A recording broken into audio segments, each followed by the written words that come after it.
I do want to talk on the college football national championship real quick. So let's do a quick check-in for the college corner one last time for college football. College Corner. All right, it feels like so many times this year I've come on here and been lockstep with the model, and I'm going to warn everybody right now. We're just going to look at what the model shows here because I'm terrified of what the model is telling us to do.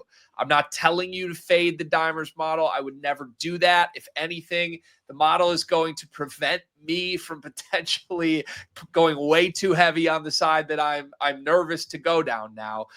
The model sees Miami plus 8.5 as the side with value against Indiana in the national championship. As you can see, Dimers projects a 27-21 Indiana victory, a 57% chance that Miami covers the spread at plus 8.5. There's also value on Miami money line. There's also value on the under 47.5 as currently priced. Now, here's what I would say here. There's been a lot of line movement this week, and that's the value of Dimers Pro as the edge moves with the value and with the market, and it'll tell you where the value is at any given point. This line was projected to open up at Indiana 5.5. It ended up opening up at Indiana 7.5. It's been bet up to Indiana minus 8.5. Public sharps everywhere in the industry are all on Indiana.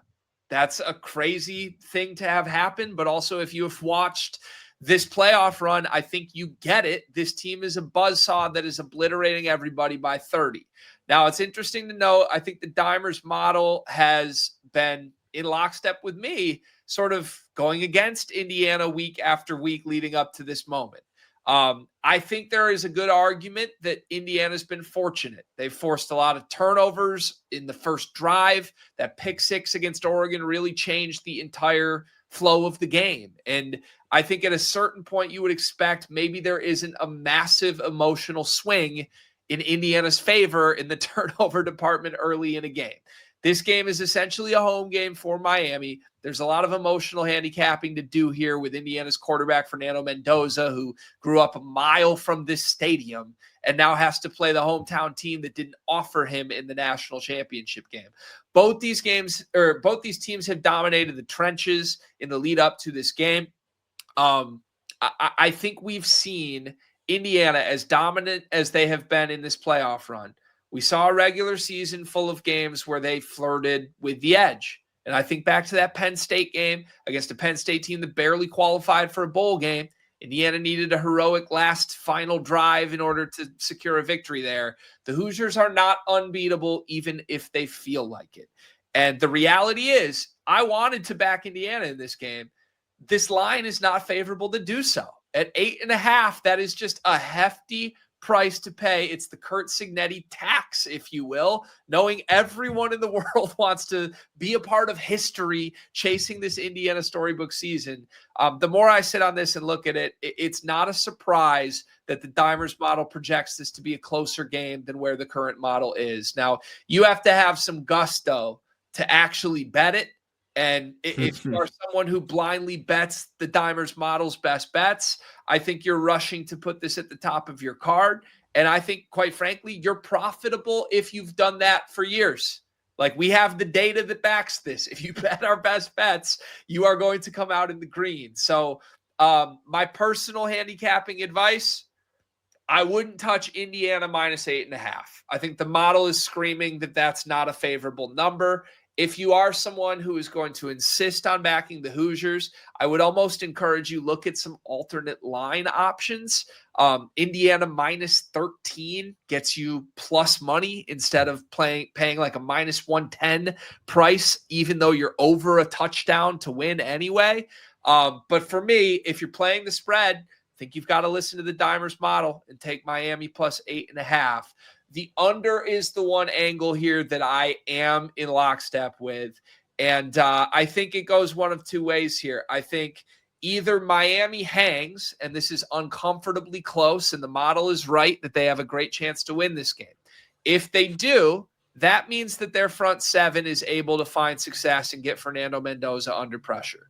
If they do that, this game should easily go under. Miami has played a bunch of low-scoring games throughout this playoff run. They've gotten to quarterbacks. They've continuously won the field position battle. That's their formula to victory in keeping this close. It's conducive to an under. If it goes the other way, let's just say that Indiana is the team of destiny and maybe they get out to another early 14-0 lead and Miami's playing from behind. I think there's a world where the Miami offense just can't keep up. And you see another blowout Indiana victory where Indiana's, 35-10, and that still hits the under 47.5. Mm-hmm. So for me, under is the one that I am just hugging the Dimers model on. Thank you to the model for maybe giving me a voice of caution at backing Indiana. That is what we see for the national championship game. But like I said, however you bet this game, this is a pretty clear indication where the price is at is a misprice on what the spread should be going into the championship game. Very well said, Greg.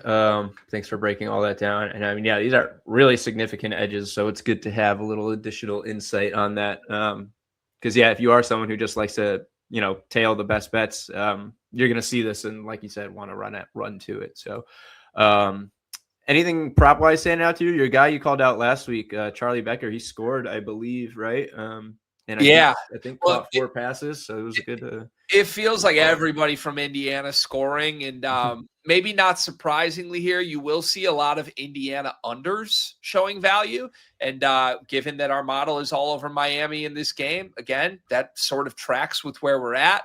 For me, I think there's plenty of props to choose from. And some of the biggest names, Malachi Tony, Roman Hemby, are both, kind of first options on each of these teams. There's not a lot of long shot value in terms of actual, find the end zone plays here that I've seen. Mm-hmm. Indiana unders pretty much across the board, but kind of as I've spoken to here, I'm really hesitant to go all in on this for obvious reasons. They've just been so good in this stretch that props are pretty much a stay away from me in this game. If you are looking on Miami, though, again, this is all under the lens of how do you want to play this.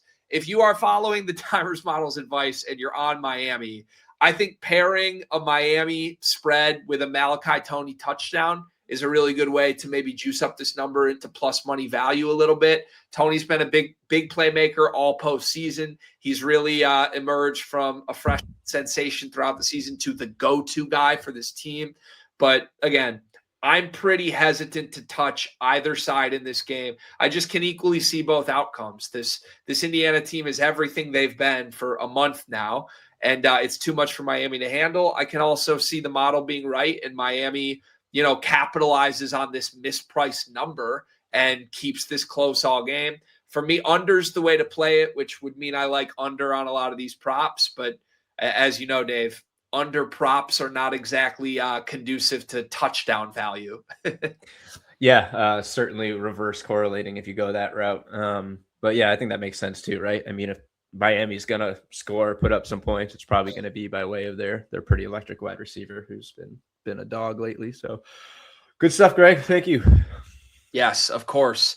And as we said earlier this week, college basketball season is rolling. If you listen to this show weekly, we'll have plenty more college corner advice on the hoops front. But for college football fans, one final chance to finish this season on a good note in the national championship.